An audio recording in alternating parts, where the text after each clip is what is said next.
அஸ்ஸலாமு அலைக்கும். Good evening, வணக்கம். நான் பேசுறது தெளிவா கேக்குதா? ஒயிட் போர்ட் கழிஞ்சிருக்கு சார்.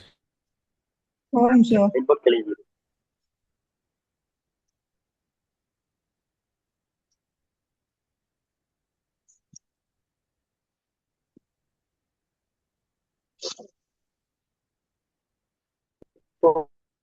ஓகேவா? சரி ஒரு சார். நிமிஷம். ஓகேவா? Okay, okay class sir. Start okay. பண்ணுவோம். டியூட்டர் அனுப்பியிருப்பேன். சரியா? டியூட்ல வந்து 40 கேள்வி இருக்கு. 40 கேள்வி பார்ப்போம். Right. முதலாவது கேள்வி, முதலாம் தரத்திற்கு மாணவர்களை சேர்க்கும் போது பாடசாலை நேர்முக தேர்வு குழுவில் உள்ள உறுப்பினர்களின் எண்ணிக்கை யாது? Right. என்ன விட?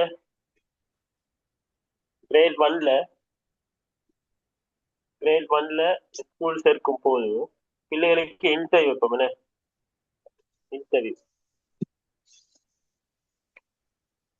இன்டர்வியூ மோட்ல எத்தனை பேர் இருக்கணும்? 6 பேரா சார்? இன்டர்வியூ மோட்ல இருக்க வேண்டிய ஆட்கள்ல எண்ணிக்கை என்ன?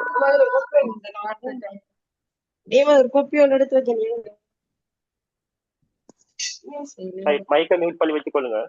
சரியா? மைக்கை மியூட் பண்ணி வச்சுக்கொள்ளுங்க. கிரேட் 1 சரியா, கிளாஸ் ஸ்கூலுக்கு சேர்க்கும் போது இன்டர்வியூ நடக்கும், டாக்குமெண்ட் செக் பண்றது. சரி, அந்த இன்டர்வியூல வந்து இன்டர்வியூ மோட்ல இருக்க வேண்டிய ஆட்கள்ல எண்ணிக்கை வந்து 5. சரியா? இது எண்ணிக்கை வந்து 5. இன்டர்வியூ மோட்ல 5 பேர் இருக்கணும். இன்டர்வியூ மோட்ல 5 பேர் இருக்கணும்.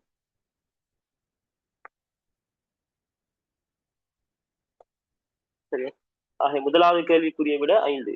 முதலாவது விடை. சார், அப்போ அந்த ஒரு முதலாம் வகுப்புல ஆகக்கூடிய மாணவர் எத்தனை பேர் சார் இருக்கலாம்?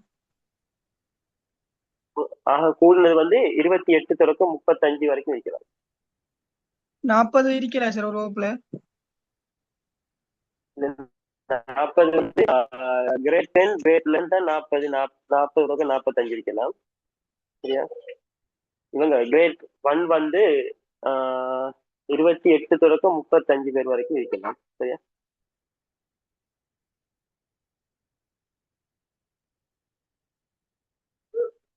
ஆகவே முதலாவது கேள்விக்குரிய விட வந்து 5. முதலாவது விடை. சரியா? முதலாம் தரத்திற்கு மாணவர்களை சேர்க்கும் போது பாடசாலை நேர்முக தேர்வில் நேர்முக தேர்வில் இருக்க வேண்டிய உறுப்பினர்களின் எண்ணிக்கை.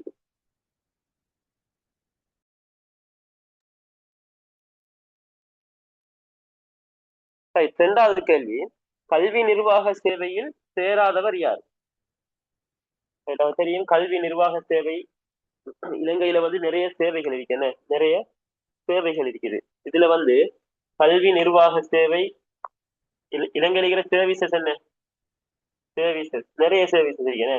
SLEAS, SLAS, SLPS, அதே போல SLPS இது பிளானிங் சர்வீஸ், பிரின்சிபல் சர்வீஸ். அதே போல SLACS அக்கவுண்டன்ட் சர்வீஸ், இது அட்மினிஸ்ட்ரேஷன், இது கல்வி நிர்வாகம். அதே போல SLPES, SLPAS, SLPS, SLFS,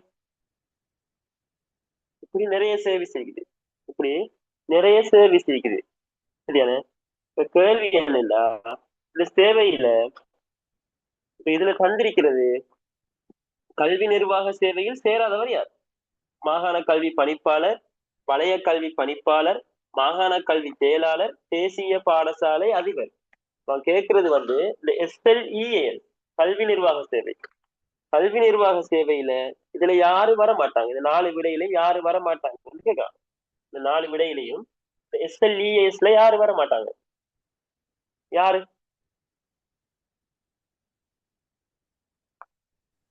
மாகாண கல்வி செயலர். ஓகே, இப்போ மாகாண கல்வி பணிப்பாளர் முதலாவது விட, மாகாண கல்வி பணிப்பாளர் நம்ம செல்வம் PD, ப்ரொவின்சியல் டைரக்டர். இவருக்கு என்ன தேவைன்னு சொன்னா SLES தேவை. முதலாவதுக்கு SLES வேணும். SLES இருந்துதான் என்ன செய்யணும்? அவர் PD ஆகலாம். இரண்டாவது விட வலய கல்வி பணிப்பாளருக்கும் ZDக்கும் என்ன தேவை? SLES குவாலிபிகேஷன் தேவை. மூணாவது விட இருக்கட்டும். நாலாவது விட நேஷனல் ஸ்கூல் பிரின்சிபல், இவரும் ஒரு SLES தான் இருக்கணும், தேசிய பாடசாலை அதிபர். ஆனா மாகாண கல்வி செயலாளர், இந்த செயலாளர் என்று வருதானே, இந்த செயலாளர் என்று வாரது அது கல்வி சம்பந்தமாக இருக்கலாம் அல்லது ஏனைய துறைகளாக இருந்தாலும் இதுக்கு தேவையானது SLAS, ஸ்ரீலங்கன் அட்மினிஸ்ட்ரேஷன் சர்வீஸ், இலங்கை நிர்வாக சேவை உத்தியோகத்தராக இருக்கணும். அவர் இலங்கை நிர்வாக சேவை உத்தியோகத்தராக இருக்கணும். விளைஞ்சா? அப்ப மாகாண கல்வி பணிப்பாளர் SLEAS இலங்கை கல்வி நிர்வாக சேவை உத்தியோகத்தராக இருப்பார். வலய கல்வி பணிப்பாளரும் கல்வி நிர்வாக சேவை உத்தியோகத்தராக இருப்பார். மாகாண கல்வி செயலாளர் SLAS இலங்கை நிர்வாக சேவை உத்தியோகத்தராக இருப்பார். அதே போல தேசிய பாடசாலை அதிபர் SLEAS இருப்பார், அதாவது இலங்கை கல்வி நிர்வாக சேவை உத்தியோகத்தராக இருப்பார். சரியா? நமக்கு தெரியும் அதுல நடைமுறை இது எப்படி வரும்? மிகச்சிறியதன் இந்த ஓர்டர்ல பார்த்தோம்னா பாடசாலை அதிபர், அதிபருக்கு மேல யார் இருப்பார்? பொதுவானது தோட்டக்கல்வி அதிகாரி, வலய கல்வி அதிகாரி, வலய கல்வி அதிகாரிக்கு மேல மாகாண கல்வி அதிகாரி, அவருக்கு மேல மாகாண கல்வி அமைச்சின் செயலாளர் இருப்பார். அப்ப மாகாணத்து கல்விக்கு அனைவரும் பொறுப்பு செல்ல வேண்டிய யாருக்கு? மாகாணத்துல கல்வி சம்பந்தமான விடயத்துக்கு அனைவரும் பொறுப்பு கூற வேண்டியவர் யார்? அவர் பதவி என்ன? யாருக்கு பொறுப்பு கூறணும்?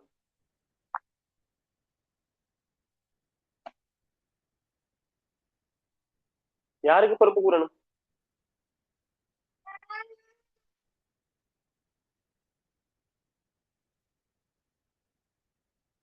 ஒரு மாகாணத்துல, சரியா, ஒரு மாகாணத்துல கல்வி சம்பந்தமாக பொறுப்பு கூற வேண்டிய உயர்ந்தபட்ச நபர் யாரு? மாகாண கல்வி அமைச்சின் செயலாளர். மாகாண கல்வி அமைச்சின் செயலாளர் இவர்தான் எல்லாருக்கும் மேலே இருப்பாரு. இவருக்கு கீழே தான் PD வருவாங்க. சரியா? இவருக்கு கீழே தான் PD. மாகாண கல்வி அமைச்சின் செயலாளர் தான் இவர் அனைவருக்கும், மாகாணத்தில் இருக்கிற எல்லா கல்வி சம்பந்தமான எல்லாருக்கும் பெரியார். இவர் ஒரு SLAS ஆபீசரா இருப்பார். ஒரு SLAS ஆபீசரா இருப்பார். சரியா? இலங்கை நிர்வாக சேவை உத்தியோகத்தராக இருப்பார்.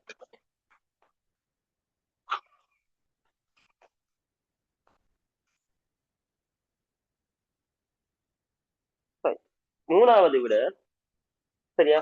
இதுல சில கேள்விக்கு விளக்கம் சொல்ல வேண்டி வரும், சில கேள்விகளுக்கு ஆன்சர் மட்டும் சொன்னா நோட் பண்ணிக்கொள்ளுங்க சரியான. தேவையானதை மட்டும் தான் பாருங்க சரியா. 2015 ஆண்டின் இலக்கம் 1 சுற்றறிக்கை சர்க்குலர் நம்பர் 1 எதனை குறிக்கின்றது? யாருக்காவது தெரியுமா? 2015 ஆண்டின் சர்க்குலர் நம்பர் 1 சுற்றறிக்கை, கல்வி சம்பந்தமான சுற்றறிக்கை 2015 1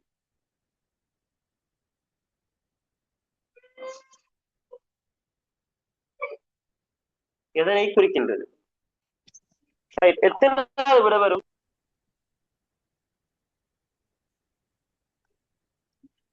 எத்தனாவது விட வரும்?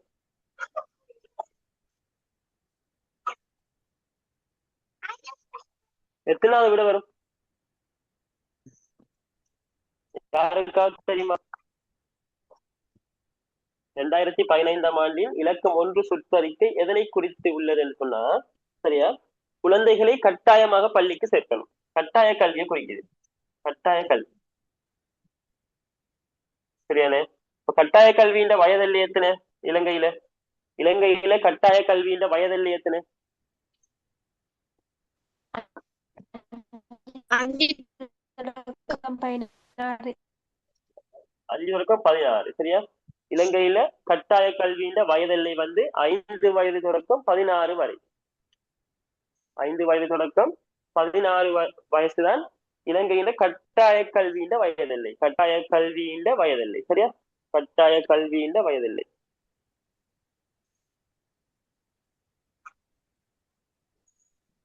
அடுத்தது 4வது கேள்வி, பௌத்த மற்றும் பாலி பல்கலைக்கழகம் அமைந்துள்ள இடம் எது? பௌத்த மற்றும் பாலி, பௌத்த மற்றும் பாலி இது என்னத்துக்குரியதுன்னா பௌத்த பிரதானமாக உருவாக்கப்பட்டது அவங்க இந்த பௌத்த துறவிகளுக்குரியது இது. இந்த பல்கலைக்கழகம் யூஜிசி கீழே வரக்கூடிய ஒரு பல்கலைக்கழகம், யூஜிசிக்கு கீழே வரக்கூடிய பல்கலைக்கழகம்.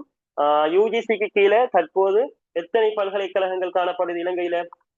இலங்கை யூஜிசி என்றது பல்கலைக்கழக மானியங்கள் ஆணைக்குழு, யூஜிசி என்றது பல்கலைக்கழக மானியங்கள் ஆணைக்குழு. இவங்களோட வேலை என்ன?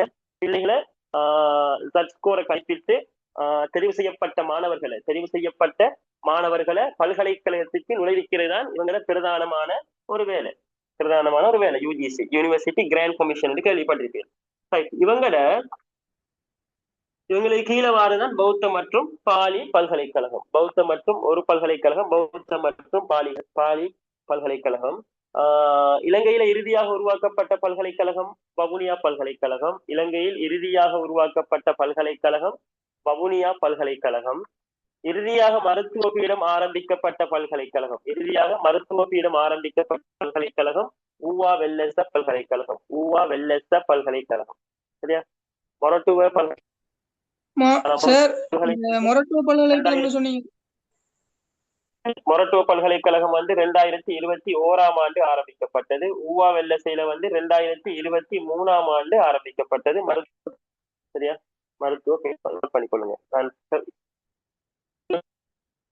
ஒரு 5 நிமிஷம் திரும்ப திருத்திக்கோங்க. பௌத்த பல்கலைக்கழகம் அமைந்துள்ள இடம் எதன்னு கேட்டா அதுக்குரிய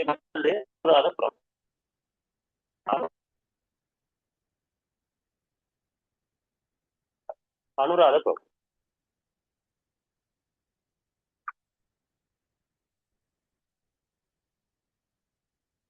இலங்கையில் முதலாவதாக உருவாக்கப்பட்ட பல்கலைக்கழகம் என்ன பல்கலைக்கழகம்?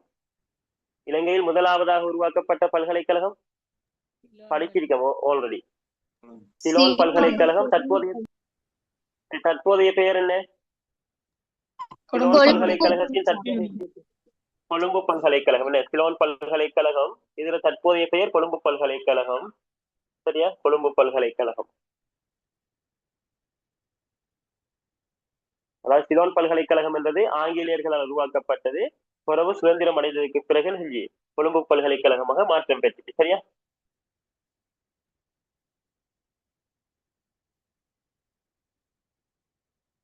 அதிக அளவு பல்கலைக்கழகங்களை கொண்ட நாடு எது? அதிக அளவு பல்கலைக்கழகங்களை கொண்ட நாடு இந்தியா. இந்தியா. கிட்டத்தட்ட 1000க்கு மேற்பட்ட பல்கலைக்கழகங்கள் காணப்படுது. சரியா? 1000க்கு மேற்பட்ட பல்கலைக்கழகங்கள் காணப்படுது. அதே போல சார்க் பல்கலைக்கழகம் காணப்படுகின்ற இடம் எது, நகரம் எது? சார்க் பல்கலைக்கழகம், சார்க் யூனிவர்சிட்டி, புதுடெல்லி. சார்க் அமைப்பு ஒரு பல்கலைக்கழகம். இது புதுடெல்லியில இருக்கு. இந்தியாவுல புதுடெல்லியில இருக்கு. சரியா? இந்தியாவுல புதுடெல்லியில காணப்படுறது சார்க் பல்கலைக்கழகம், சார்க் பல்கலைக்கழகம். சரியா? ஓகே, அப்ப 4வது கேள்விக்கு விட வந்து 4வது காணப்படுது. அடுத்தது சுரக்ஷா காப்பீடு சம்பந்தமாக நாம் விரிவான ஒரு தகவல் இருக்கிறோம். வீடியோ பார்க்காதாக்கள் ரெக்கார்டிங் பார்த்துக் கொள்ளுங்க. சுரக்ஷா காப்பீடு சம்பந்தமாக என்னென்னத்துக்கு எவ்வளவு கொடுக்கிறது, என்னென்ன இழப்பீடு எல்லாம் பெற்றுக்கொள்ளலாம், இழப்பீட்ட வகைகள் நிறைய பார்த்திருக்கிறோம் சுரக்ஷா காப்பீடு சம்பந்தமாக. சரியா? சுரக்ஷா காப்பீட்டின் கீழ் உட்படாத பிரிவு என்று கேட்டா சாலை விபத்துகளுக்கு சுரக்ஷா காப்பீடு நீக்குது. அப்ப சுரக்ஷா காப்புறுதி என்பது மாணவர்களுக்கு வழங்கப்படுகின்ற ஒரு காப்புறுதி. மாணவர்களை நலனை கொண்டு கருத்தில் கொண்டு வழங்கப்படுகின்ற ஒரு காப்புறுதி சுரக்ஷா காப்புறுதி. ஆசிரியர்களுக்கான காப்புறுதி என்ன காப்புறுதி? ஆசிரியர்களுக்கானது ஆசிரியர்களுக்கு வழங்கப்படுகின்ற காப்புறுதியின் பெயர் வந்து அக்ரஹாரா. ஆசிரியர்களுக்குரிய காப்புறுதியின் பெயர் அக்ரஹாரா. அக்ரஹாரா, அக்ரஹாரா. சரியா? சுரக்ஷா காப்புறுதி வந்து மாணவர்களுக்கு வழங்கப்படுறது. இது வந்து சாலை விபத்து, தீ விபத்து, பொதுவான சிகிச்சைகளுக்கெல்லாம் வழங்கலாம். ஆனா வானூர்தி விபத்துக்கு சுரக்ஷா காப்புறுதி வழங்கப்படாது, பேமெண்ட் எடுக்க இயலாது. சரியா? வானூர்தி விபத்துகளுக்கு சுரக்ஷா காப்புறுதி பேமெண்ட் கிடைக்காது. சரியா? வானூர்தி விபத்துக்கு ஏற்கனவே பார்த்திருக்கோம், நிறைய பார்த்திருக்கிறோம். சரியா? நிறைய பார்த்திருக்கிறோம். சுரக்ஷா காப்புறுதி சம்பந்தமாக நிறைய பார்த்திருக்கிறோம். வீடியோ பார்த்துக்கொள்ளுங்க. சரியா? 6வது கேள்வி, பாடசாலை அபிவிருத்தி, அதை மாத்திக்கொள்ளுங்க, பாடசாலை முகாமைத்துவ குழு. பாடசாலை முகாமைத்துவ குழு என்று மாத்திக்கொள்ளும். பாடசாலை முகாமைத்துவ குழு. பாடசாலை முகாமைத்துவ குழுல சரியான அதிகபட்சமான உறுப்பினர்கள் எண்ணிக்கை. இப்ப இதுல குறைந்தபட்ச உறுப்பினர்கள் எண்ணிக்கை வந்து சரியாக வரையறுக்கப்படல. குறைந்தபட்ச உறுப்பினர்கள் எண்ணிக்கை சரியாக வரையறுக்கப்படல. அது பாடசாலைகள்ல அந்த மாணவர்கள் எண்ணிக்கை, ஆசிரியர்களின் எண்ணிக்கை, பாடசாலையின் தரத்தை பொறுத்து குறைந்தவர்கள் எண்ணிக்கை மாறுபடும். ஆனால் பாடசாலை முகாமைத்துவ குழுவினர் அதிகபட்சமாக காணப்படக்கூடிய உறுப்பினர்கள் எண்ணிக்கை 14. பாடசாலையில் எத்தனை வகையான குழுக்கள் காணப்படும்? நான் குரூப்ல போட்டிருந்தேன் நேற்று முந்த நாள். எத்தனை வகையான குழு காணப்படும் பாடசாலையில? ஒரு பாடசாலையில எத்தனை வகையான குழு காணப்படும்? 7 வகையா 8 வகையா? பாடசாலையினுள் காணப்படுகின்ற குழுக்கள் எத்தனை வகை?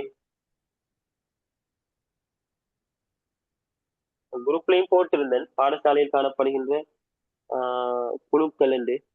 யாரும் பார்க்கலையா?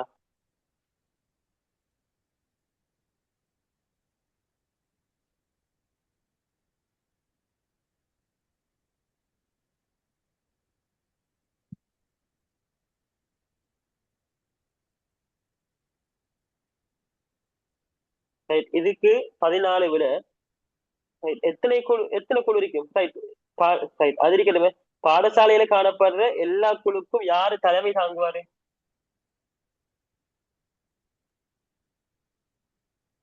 பாடசாலையில் காணப்படும் குழுக்களுக்கு அதிபர்.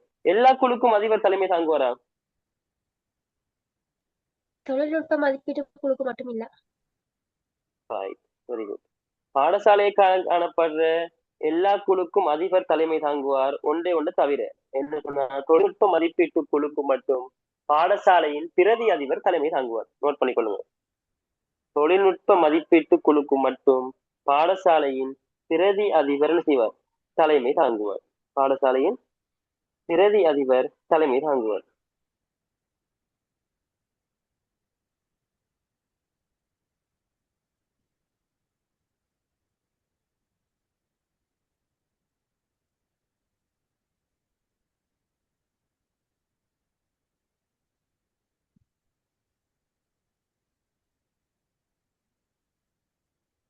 இந்த பாடசாலையில் உள்ள குழுக்கள் எண்ணிக்கை எத்தனை சார்? பிரதானமாக 6 குழு. பிரதானமாக 6 குழு இருக்கு. சரியா? பிரதானமாக 6 குழு. இதுல பெரும்பாலும்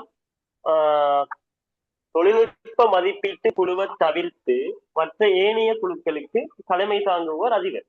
தொழில்நுட்ப மதிப்பீட்டு குழுவிற்கு மட்டும் தலைமை தாங்குவர். அதனுடைய தலைவராக இருப்பவர், அதாவது அதிபர் எதற்கெல்லாம் தலைவராக இருக்கிறாரோ அவர்தான் என்ன செய்யறாரு, அதற்குரிய கூட்டத்தை நடத்துவதற்கு அனுமதி அளிக்கப்பட்டால் அப்ப அதிபர் தான் தலைமை தாங்குவார்.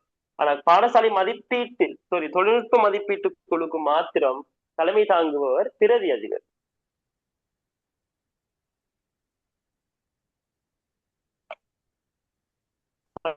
ஓகே.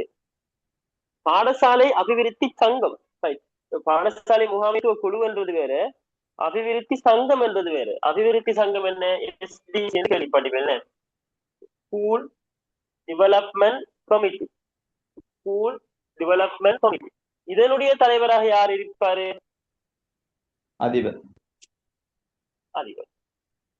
ஆனா கேள்வி என்னன்னு சொன்னா, பாடசாலை அபிவிருத்தி சங்கத்தின் விசேட கூட்டத்தை கூட்டுவதற்கு அதிகாரம் இல்லாதவர் யார்? முதலாவது மாகாண கல்வி பணிப்பாளர், மாகாண கல்வி செயலாளர், கல்வி அமைப்பின் செயலாளர்.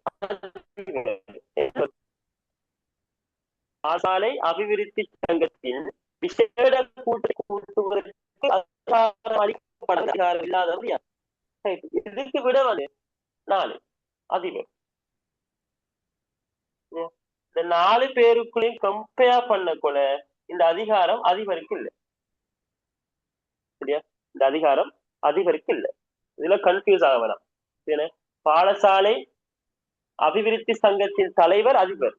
ஆனால் அதிபருக்கு விசேட கூட்டத்தை கூட்டுவதற்கான அதிகாரம் வழங்கப்படவில்லை.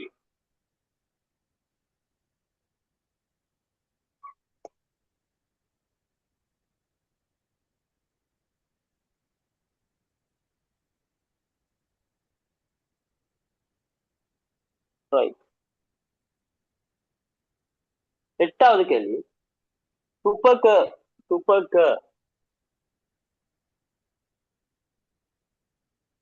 துப்பக்க எனும் புலமை பரிசில் தொடர்பாக சரியான கூற்று. துப்பக்க எனும் புலமை பரிசில் அமைப்பினால் ரீதியாக வழங்கப்படுகின்ற ஒரு புலமை பரிசில் திட்டம். கல்வி அமைப்பினால் நாடளாவிய ரீதியாக தரம் 12ஆம் வகுப்பு மாணவர்கள், 12ஆம் வகுப்பு மாணவர்களுக்கு வழங்கப்படுற திட்டம். ஏலவல்ல கிரேட் 12 12ஆம் வகுப்பு படிக்கிறார்களுக்கு மட்டும் வழங்கப்படும். தரம் 12. தரம் 12. சரியா? துப்பக்க தரம் 12ஆம் வகுப்பு கற்பவர்களுக்கு மாத்திரம் வழங்கப்படுகின்ற ஒரு திட்டம் துப்பக்க புலமை பரிசில் திட்டம். சரியான? இது 6 வகையான பிரிவுகளுக்காக இது என்ன செய்யறாங்க, இந்த புலமை பரிசில் திட்டம் கொடுக்கப்படுது. 6 வகையான பிரிவுகளுக்கு. அதுல மெயினா கலை, விளையாட்டு, கண்டுபிடிப்புகள், அதே போல கலாச்சாரம், அப்படியான 6 வகையான பிரிவுகளுக்கு என்ன செய்யறாங்க, இந்த துப்பக்க எனும் புலமை பரிசில் திட்டம் கொடுக்குறாங்க. அதுல இது எப்படிப்பட்ட மாணவர்களுக்கு கொடுப்பாங்கன்னு சொன்னா, எல்லாருக்கும் கொடுக்க மாட்டாங்க, பின்தங்கிய மாணவர்களுக்கு கொடுப்பாங்க. பின்தங்கிய மாணவர்களுக்கு கொடுக்குறாங்க. பின்தங்கிய மாணவர்களுக்கு 1000 பேர் கொடுப்பாங்க. 1000 பேர், வருடத்துக்கு 1000 பேர். பின்தங்கிய மாணவர்களுக்கு ஒரு வருடத்திற்கு 1000 பேருக்கு இந்த துப்பக்க எனும் புலமை பரிசில் திட்டம் 6 பிரிவுகளின் கீழ் தரம் 12ஆம் வகுப்பு மாணவர்களுக்காக வழங்கப்படுகின்றது. இது எவ்வளவு இது வழங்குவாங்கன்னு சொன்னா, ஒரு மாதத்திற்கு 2000 ரூபாய். எத்தனை மாதத்துக்கு வழங்குவாங்கன்னு சொன்னா, 25 மாதத்துக்கு 2000 ரூபாய் படி 50,000 ரூபாய் வழங்குவாங்க. ஆகவே ஒரு மாணவன் துப்பக்க புலமை பரிசில் திட்டத்தினூடாக மாதம் ஒன்றிற்கு பெற்றுக் கொள்ளக்கூடிய தொகை 2000 ரூபாய். 25 மொத்தமாக பெறக்கூடிய அதிகபட்ச தொகை 50,000 ரூபாய். ரைட், முதலாவது ஆன்சர் இது 3 பிரிவுகளின் கீழ் வழங்கப்படுகின்றது, கீழே 6 பிரிவுகளின் கீழ் வழங்கப்படுது. இது மாகாண மட்டத்தின் மூலம் வழங்கப்படுகின்றது. மாகாண மட்டத்தின் மூலம் வழங்கப்படல, அகில இலங்கை ரீதியாக வழங்கப்படுது. சரியா? அகில இலங்கை ரீதியாக வழங்கப்படுது. அதிகபட்ச புலமை பரிசில் தொகை 50,000 ரூபாய். அது சரி, விடாதான். 3வது விட. 8வது கேள்விக்கு 4 விட. 8வது கேள்விக்கு 3வது. மைக்கை மியூட் பண்ணி வச்சுக்கொள்ளுங்க. 8வது கேள்விக்கு 3வது விட. 8வது கேள்விக்கு 3வது விட அதிகபட்ச புலமை பரிசில் தொகை 50,000 ரூபாய் ஆகும்.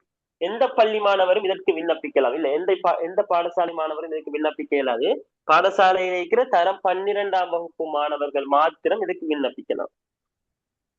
அதாவது ஏ லெவல் என்று ஞாபகம் வச்சு, ஏ லெவல்ல குறிப்பா தரம் 12 உயர் தரத்துல ஏ லெவல் ஸ்டூடெண்ட்ஸ் குறிப்பா 12ஆம் வகுப்பு. சரியா? Right, okay. தமது சேவையில் 4 தரங்களை கொண்ட 4 தரங்கள் கிரேட்ஸ் கொண்டது எது? முதலாவது கல்வி நிர்வாக சேவை, உங்களுக்கு தெரியும், வந்து SLEAS. அடுத்த தந்திக்கு வந்து என்ன? ஆசிரியர் கல்வியலாளர் சேவை, SLTES. அடுத்தது ஆசிரியர் ஆலோசகர் சேவை, SLTAS. அடுத்தது அதிபர் சேவை, SLPS. முதலாவது ஸ்ரீலங்கன் எஜுகேஷன் அட்மினிஸ்ட்ரேஷன் சர்வீஸ், கல்வி நிர்வாக சேவை, இலங்கை கல்வி நிர்வாக சேவை, இலங்கை ஆசிரியர் கல்வியலாளர் சேவை, இலங்கை ஆசிரியர் ஆலோசகர் சேவை, இலங்கை அதிபர் சேவை. ரைட், இதுல வந்து நம்ம பார்த்தோம்னு சொன்னா இலங்கை அதிபர் சேவையை பார்த்தோம் என்றால் கிரேட் 1, 2, 3 இப்படி 3 பிரிவு காணப்படுது. SLTAS பார்த்தேன்னு சொன்னாலும், SLTAS பார்த்தேன்னு சொன்னாலும், 3வது ஆன்சரை பார்த்தேன்னு சொன்னாலும் கிரேட், இதுல இருக்கிறது கிரேட் 2, கிரேட் 1. சரியா? கிரேட் 2, கிரேட் 1 2 பிரிவு. இதுல 3, இதுல 2. SLTES பார்த்தேன்னு சொன்னா கிரேட் 3, கிரேட் 2, கிரேட் 1 இதுலயும் 3 இருக்குது. ஆனா SLES பார்த்தேன்னு சொன்னா கிரேட் 3, கிரேட் 2, கிரேட் 1 4வது என்ன? இதுக்கு மேல என்ன இருக்குது? SLEAS officers mark grade 3, grade 2, grade 1. இதுக்கு இந்த 1க்கு மேலேயும் ஒன்று இருக்குது. என்ன சேவை? என்ன சர்வீஸ் அவங்க? என்ன தரம்? என்ன தரம்? விசேட தரம், ஸ்பெஷல் கிரேட். சரியா? ஆகவே 4 மட்டங்களை அல்லது 4 தரங்களை கொண்ட சேவை பின்வருவனவற்றுள் கல்வி நிர்வாக சேவை. கிரேட் 1, கிரேட் 2, கிரேட் 3, கிரேட் 1க்கு மேல ஸ்பெஷல் கிரேட் என்ற கிரேட் வந்து இருக்குது. சரியா? ஆகவே 4.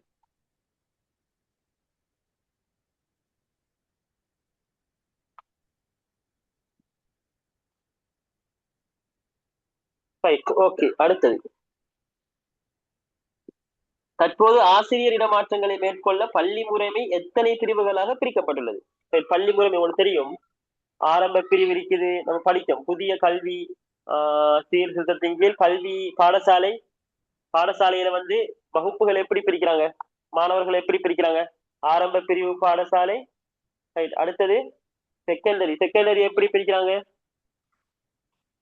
ஜூனியர் செகண்டரி எப்படி பிரிக்கிறாங்க?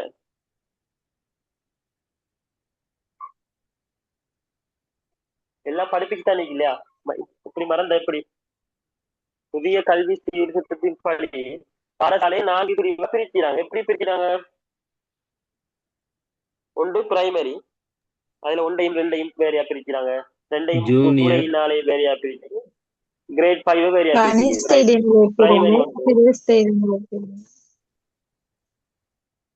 பிரைமரிக்கு மேல என்ன வரும்? ஜூனியர் செகண்டரி, கனிஷ்ட இடைநிலை பிரிவு.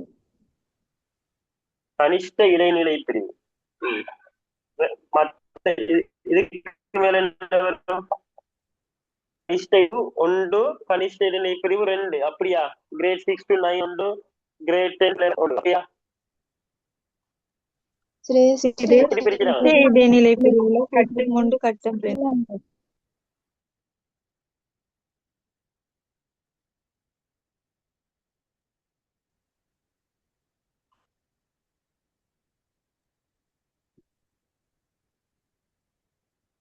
சிரேஷ்ட இடைநிலை சிரேஷ்ட இடைநிலைக்கு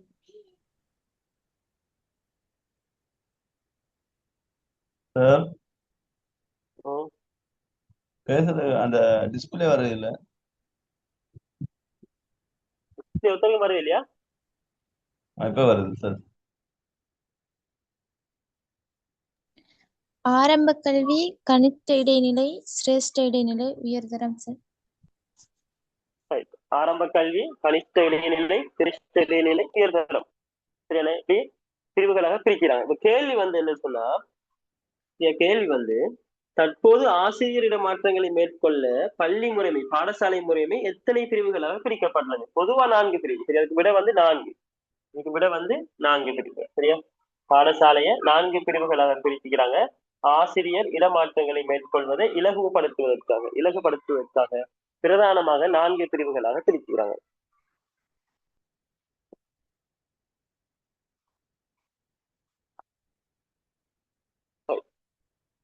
ரிஃபார்ம் சம்பந்தமா 2 வீடியோ தனியா போட்டிடும்.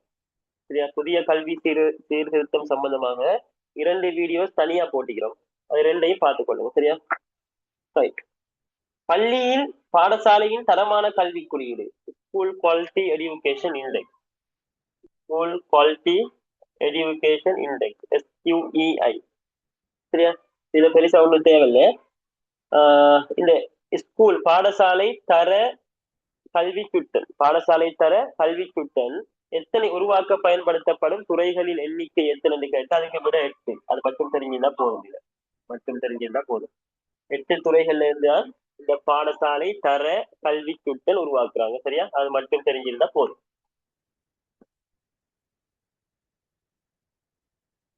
அடுத்த கேள்வி. இப்ப வந்து புதிய சிஸ்டத்தின் படி, புதிய ரிஃபார்ம் சிஸ்டம் படி சமட்டிவ் அசஸ்மெண்ட், ஃபார்மேட்டிவ் அசஸ்மெண்ட் என்று சொல்லி 2 வகையான அசஸ்மெண்ட் என்ன செய்யறாங்க? Summative, formative. சரியா? இதுல சரியா சமட்டிவ் எவல்யூஷன், தொகுப்பு மதிப்பீடு என்பது என்னன்னு சொன்னா, பாடத்திட்டத்தை முடித்ததன் பிற்பாடு நடத்தப்படுகின்ற பரீட்சை தான் சமட்டிவ் எவல்யூஷன். சமட்டிவ். சரியான?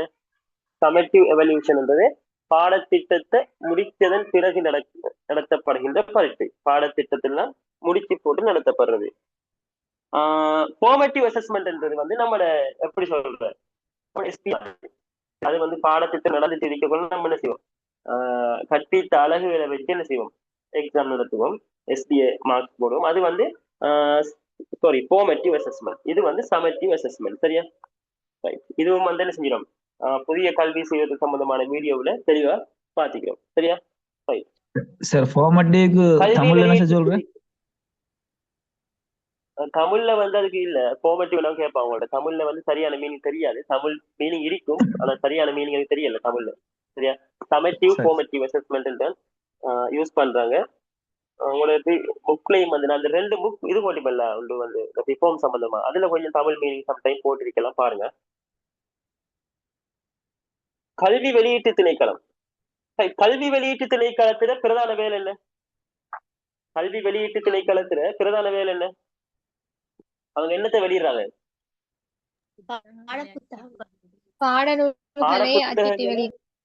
அச்சிட்டு வெளியிடுறது வந்து கல்வி வெளியீட்டு திணைக்களம். பாடநூல்களை அச்சிட்டு வெளியிடுறது கல்வி வெளியீட்டு திணைக்களம். இது ஆரம்பிக்கப்பட்ட ஆண்டு 1966 ஆண்டு. சரியா? 1966 ஆண்டு தான் இது ஆரம்பிக்கப்பட்டுச்சு. சரியா?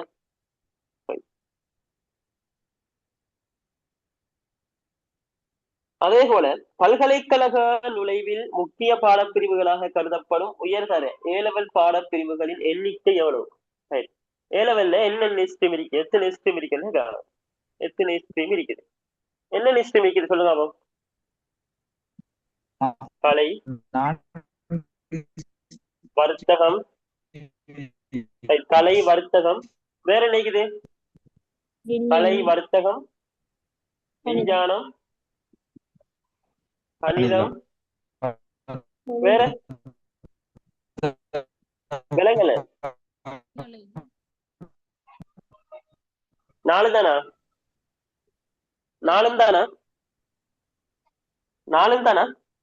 இல்ல சார் தொழில்நுட்பத்துல என்ன நிக்குது? தொழில்நுட்பம் மைக்கை மியூட் பண்ணிக்கொள்ளுங்க. வேற என்ன நிக்குது? தொழில்நுட்பம் கலை வர்த்தகம் விஞ்ஞானம் தொழில்நுட்பம் வேற என்ன நிக்குது?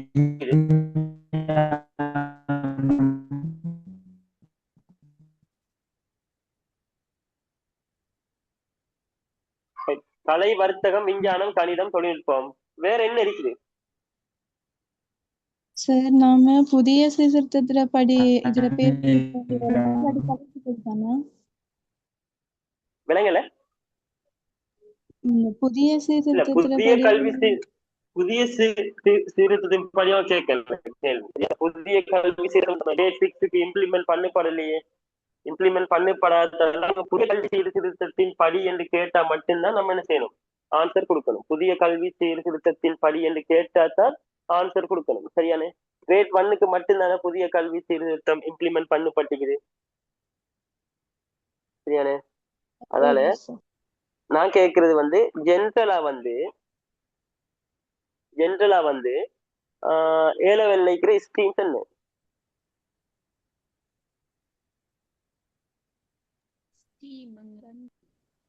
உயர்முறை கலை பிரிவு வணிக பிரிவு உயிரியல் விஞ்ஞான பிரிவு பௌதீக விஞ்ஞான பிரிவு உயிர்முறை தொழில்நுட்ப பிரிவு பொறியியல் தொழில்நுட்ப பிரிவு தொழிற்கல்வி பிரிவு.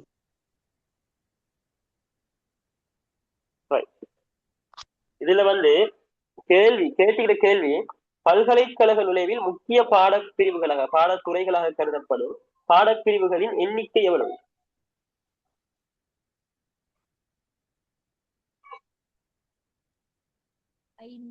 இதுல வந்து தொழில்நுட்பத்துல வந்து இடெக் பயோடெக் இருக்கா இல்லையா?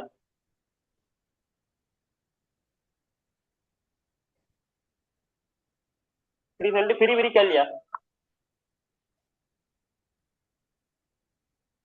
இது வந்து தனிப்பிரிவா இல்ல தொழில்நுட்பக்குள்ள வருமா? இடெக் பயோடெக் என்றது உண்மையா தொழில்நுட்ப பிரிவு தான். சரியா? டெக்னாலஜி ஸ்ட்ரீம் சொல்றேன், தனியா பிரிச்சு சொல்றது. சரியா? அதே போல ஃபைனல் என்ன வரும்? யார் ஒரு ஆள் சொன்னீங்க ஃபைனலா ஒரு ஆன்சர். என்ன ஆன்சர்? கலை வர்த்தகம் விஞ்ஞானம் கணிதம் தொழில்நுட்பம் தொழிற்கல்வி பிரிவு. தொழிற்கல்வி பிரிவுல என்ன செய்யலாம்? யூனிவர்சிட்டிக்கு என்டர் ஆகலாம். தொழிற்கல்வி பிரிவு இதான் இலங்கை இணைக்கிற 6 ஸ்ட்ரீம். இதுல வந்து தொழில்நுட்ப பிரிவுக்குள்ளால் இடெக்கும் வரும் பயோடெக்கும் வரும். சரியா? இடெக் Biotech engineering technology biotechnology.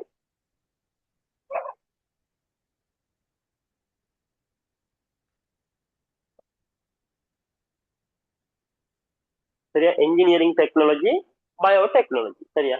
Okay. ஆகவே 6 விட வந்ததுக்கு 6. சரியா? இலங்கையில் கல்வி அமைச்சராக பணியாற்றியவர்களில் குறிப்பிடத்தக்கவர் யார்? பிரதானமாக கல்வி அமைச்சராக இருந்த யார்? இலங்கையின் முதலாவது கல்வி அமைச்சர் யாரு? இலங்கையின் முதலாவது கல்வி அமைச்சர் CWW தொடக்கம் இருந்தார். எத்தனையாம் ஆண்டு தொடக்கம்?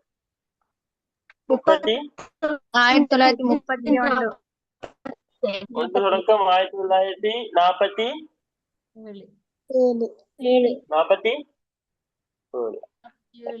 47 இருந்து அங்கால இருந்தவர் யாரு?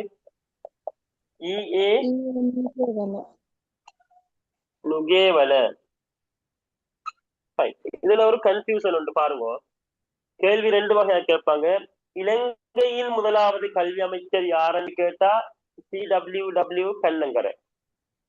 அவருக்கு விசேட பெயர் ஒன்று. என்ன பெயர் வருது? இவரோட விசேட பெயர் என்ன? கல்வியின் தந்தை. CWW கண்ணங்கரான விசேட பெயர் இலவச கல்வியின் தந்தை. Right. இந்த 1947 ஆண்டுன்றது இவர் 1947 இருந்து 1900 நான் நினைக்கிறேன் 51 வரைக்கும் கல்வி அமைச்சராக இருந்தார் ஈஏ நுகேவல. அப்ப இந்த காலப்பகுதியை வந்து 1948 ஆண்டு 2ஆம் மாசம் 4ஆம் தேதி இலங்கை சுதந்திரம் அடையும். சரியானே?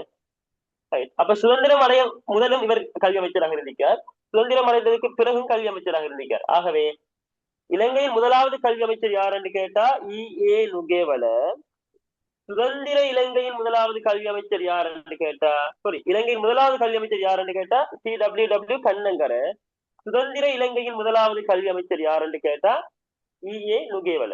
ஈஏ நுகேவல. ஈஏ நுகேவல.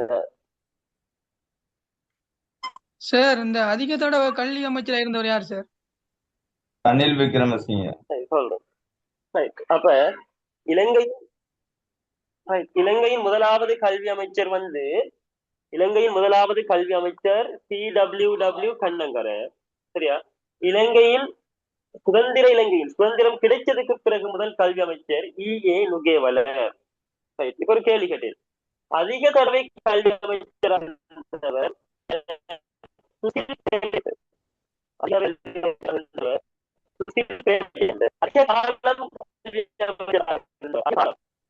யாரு யாரு அதிக காலம் அதிக வருடம் கல்வி அமைச்சராக இருந்தவர் யாரா இருக்கணும்?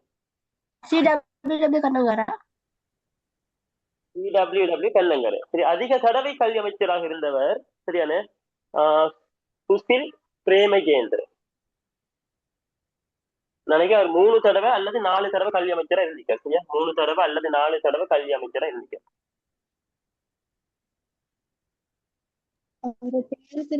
மனிதன் அதிக தடவை கல்வி அமைச்சராக இருந்தவர் சுசில் பிரேமகேந்திர. அதிக காலம் கல்வி அமைச்சராக இருந்தவர் CWW கண்ணங்கர. சரியா? மனிதன் கற்றுக்கொள்ளும் ஊடகமாக சூழல், மனிதர்கள் மற்றும் பொருட்களை எடுத்து காட்டிய கல்வி தத்துவயானி யார்? அதுக்கு விட வந்து முதலாவது விட ரூசோ. அதான் முதலாவது விட. எது இந்த 12வது கேள்வி என்னமா சார்? 12வது கேள்வி அதுல செஞ்சுட்ட 12 கொண்டு 12 கொண்டு 13க்கு 2 14க்கு 2 15க்கு 1 16க்கு 1 16க்கு 1. சரியா? அது கருத்துக்கள் சம்பந்தமாக ஒன்றும் இல்லை சொல்றதுக்கு. 16க்கு 1. அடுத்தது பாடசாலை அடிப்படையிலான ஆசிரியர் தொழில்முறை வளர்ச்சி. தெரியும் SPCTD என்ற ஒரு புரோகிராமும் காசு வரும். வடகொரிய அரசாங்கம் இந்த காசு கொடுக்குது. இன்னைக்கு SPCTD school based professional teacher development. சரியான? இந்த SBPPD என்ற புரோகிராம் அனுபவம் உள்ள சிறப்பு ஆசிரியர்கள் இணைந்து மேற்கொள்ளப்படும் செயல்முறை. இது எல்லாத்துக்கு வச்சு நடத்துறாங்கன்னு சொன்னா ஆசிரியர்கள்ல கல்வியை மேம்படுத்துறதுக்காக, வளர்க்கிறதுக்காக. சரியான? அதுக்காகத்தான் இந்த நிகழ்ச்சி திட்டம் செய்யறாங்க. கூப்பிடுவாங்க, செமினார் நடத்துவாங்க. நம்மளோட டீச்சிங் மெத்தட், நம்மளோட கல்வி, நம்மளோட அறிவை வந்து மேம்படுத்துறதுக்காகத்தான் இந்த SBPPD என்ற புரோகிராம் நடத்தப்படுது. SBPPD என்ற புரோகிராம் நடத்தப்படுது. சரியா?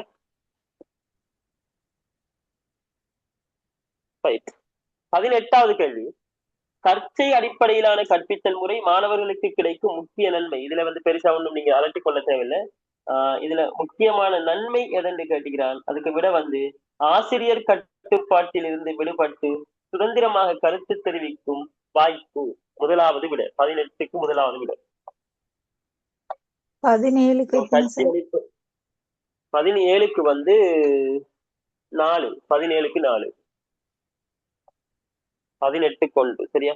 இதுல வந்து கொள்ளையா அலட்டி கொள்ள தேவையில்லை. 18வது கேள்வி. தேசிய கல்விக் கொள்கையை செயல்படுத்துவதற்கான மேற்பார்வை அதிகாரம் யாருக்கு உள்ளது? தேசிய கல்விக் கொள்கையை செயல்படுத்துறதுக்கான அதிகாரம், மேற்பார்வை செய்ய அதிகாரம் யாருக்கு இருக்கு? படிச்சுக்கிறோம். தேசிய கல்வி நிறுவனத்துக்கு இருக்கா? தேசிய கல்வி ஆணைக்குழுக்கு இருக்கா? தேசிய கல்வி ஆணைக்குழு. தேசிய கல்வி ஆணைக்குழுக்கு.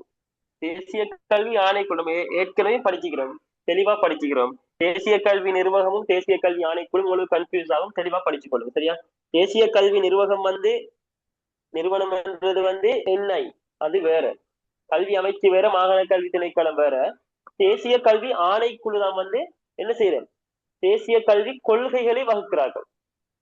நம்ம தெளிவா படிச்சுக்கிறோம். சரியா பாருங்க, 19க்கு 3வது விட, 19க்கு 3வது விட. 20வது கேள்வி, அனைத்து மாணவர்களுக்கும் தரமான கல்வியை வழங்கி அதற்கான சமூக பங்களிப்பை பெறும் நோக்கில் செயல்படுத்தப்படும் திட்டம். அனைத்து மாணவர்களுக்கும் தரமான கல்வியை வழங்கி அதற்கான சமூக பங்களிப்பை பெறும் நோக்கில் செயல்படுத்தப்படும் திட்டம் பாடசாலை மேம்பாட்டு திட்டம். பாடசாலை மேம்பாட்டு திட்டம். இதெல்லாம் வந்து டிஸ்கஸ் பண்றது கொண்டு இந்த கேள்விகள் கேள்வி வந்தா அப்படி எப்படி அண்டர்லைன் பண்ண வேண்டியது. பாடசாலை மேம்பாட்டு திட்டம், பாடசாலை மேம்பாட்டு திட்டம். 21வது கேள்விக்கு என்ன விட வரும்? 21வது கேள்வி, பாடசாலை திட்டத்தின் மூலம் நீண்ட காலத்தில் அடைய எதிர்பார்க்கப்படும் கல்விசார் பெறுபேறுகள் என்னது? நீண்ட காலத்தில் அடைய எதிர்பார்க்கிறது என்ன? நீண்ட காலத்தில் அடைய எதிர்பார்க்கிறது, நீண்ட காலத்தில் அடைய எதிர்பார்க்கிறது நோக்கங்கள். நோக்கம். ஒரு நிறுவனம் நீண்ட காலத்தில் அடைய எதிர்பார்க்கிறது நோக்கம்.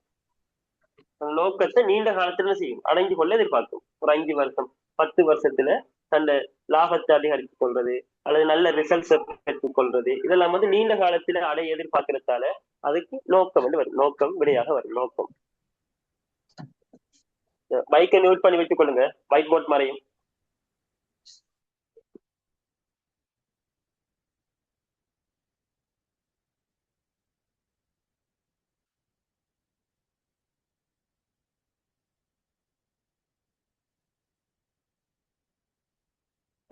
முகமுக கல்வி இல்லாததும் குழு பங்கேற்பு இல்லாததும் குறையாக காணப்படும் கல்வி என்ன முறையான கல்வி? நேருக்கு நேர் பார்த்து படிக்கிறதும் குழுவாக சேர்ந்து படிக்கிறதும் டிஸ்கஸ் பண்றதும் இல்லாத கல்வி என்ன முறை கல்வி? இதுல கலப்பு கற்றல், தூரக்கல்வி, ஒழுங்கற்ற கல்வி, ஆயுள் முழுவதும் கல்வி. என்ன கல்வி?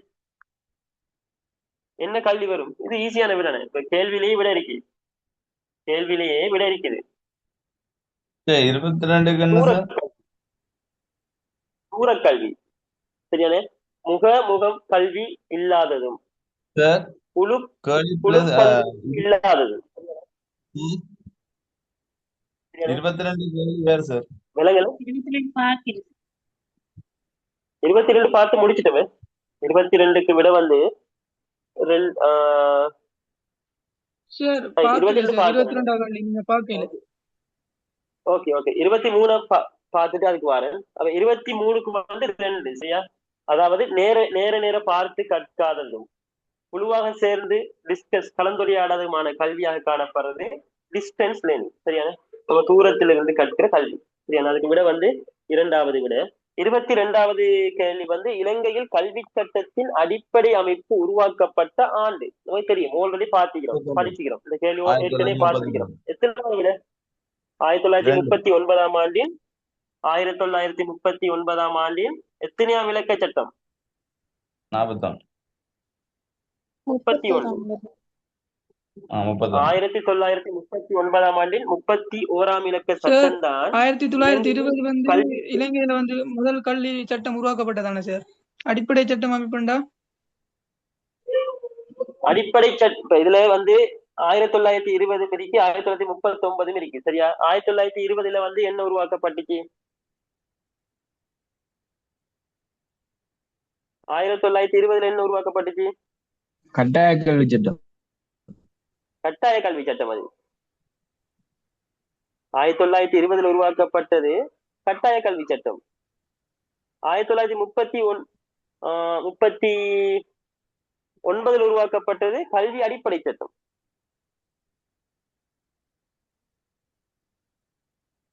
1939ஆம் ஆண்டில் 31ஆம் இலக்க கல்வி கட்டளை சட்டம் தான் அது. கல்வி கட்டளை சட்டம், கல்வி அடிப்படை சட்டம், கல்வி கட்டளை சட்டம் 2 ஒன்று. இதுலதான் வந்து நிறைய என்ன செஞ்சாங்க, சிஸ்டங்களை கொண்டு வந்தாங்க. 5 தொடக்கம் 16 வயது முதல் வரை இலவச மற்றும் கட்டாய கல்வியை உறுதி செய்யறது, சரியான இலவச கல்வி ஆரம்பிக்கப்பட்டது, ஃப்ரீ எஜுகேஷன். அதே போல கல்வி உரிமை, கட்டாய கல்வி, சட்ட அடிப்படை, மற்றது கல்வி கட்டமைப்பு சம்பந்தமாக பெரும்பாலான நிறைய கல்வி மாற்றங்களை கொண்டாந்த ஒரு சட்டம் தான் 1939ஆம் ஆண்டின் கல்வி அடிப்படை சட்டம் அல்லது கல்வி கட்டளை சட்டம் என்று சொல்லலாம். சரியா, கல்வி கட்டளை சட்டம். 24வது கேள்வி. மாணவர்கள் பல்வேறு திறன் நிலைகளை கருத்தில் கொண்டு அவர்களுக்கு ஏற்றவாறு பல்வேறு கற்பித்தல் முறைகளை பயன்படுத்தி கற்பிக்கும் முறை. ஒரு கிளாஸ் ரூம்ல வந்து நிறைய வகையான மாணவர்கள் இருப்பாங்க. அவங்க எல்லோரையும் என்ன செய்யணும், உள்ளடக்கி எல்லோருக்கும் ஏற்றவாறு, ஒவ்வொருத்தருக்கும் ஏற்றவாறு கற்பிக்கின்ற பல்வேறு கற்பித்தல் முறைகளை பயன்படுத்தி கற்பிக்கும் முறை வந்து பல்முறை கற்பித்தல். பல்முறை கற்பித்தல் இரண்டாவது விடை. பல்முறை கற்பித்தல். பல்முறை கற்பித்தல்.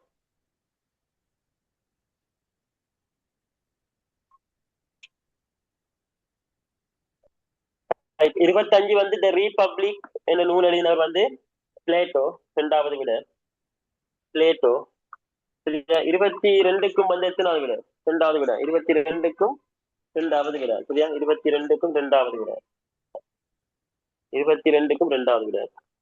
22, 23, 24, 25 எல்லாத்துக்கும் இரண்டாவது விட. 26வது கேள்வி பாருங்க, ஒரு ஈஸியான கேள்வி.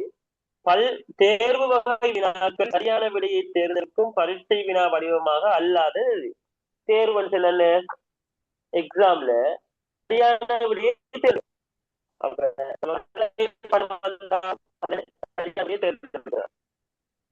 விட மேட்சிங் கொடுக்கிறது, இணைக்கிறது வந்தாலும் சரியான விடையை தேர்ந்தெடுக்கிறான். இரட்டை தேர்வு ட்ரூ ஃபால்ஸ் வந்தால் சரியான விடையை கேள்வி வந்தா சரியான விடையை தேர்ந்தெடுக்கலாமா? எஸ்ஐ டைப்ல நம்ம என்ன செய்யணும்? கேள்வி வந்தா எழுதத்தான் வேணும். கட்டுரை வினாக்கள், எஸ்ஐ டைப் கட்டுரை வினாக்கள் விடையாக வரும். 26க்கு 4வது விடை. 26க்கு 4வது விடை. 26க்கு 4வது விடை. சரியா, 26க்கு 4வது விடை. 27 அறிவு, திறன் மற்றும் அணுகுமுறை இணைந்து உருவாகும் வாழ்க்கை முறையை கல்வியில் எவ்வாறு அழைக்கப்படுகின்றது? ஒருத்தரை கல்வியால அறிவு கிடைக்குது, திறன் கிடைக்குது, சிறந்த அணுகுமுறையும் கிடைக்குது. அறிவு, திறன், சிறந்த அணுகுமுறை கிடைத்தா இவர் கல்வி வந்து ஒரு திறமையான கல்வி என அழைக்கப்படும். திறமையான கல்வி. திறமையான கல்வி. சரியா, திறமையான கல்வி.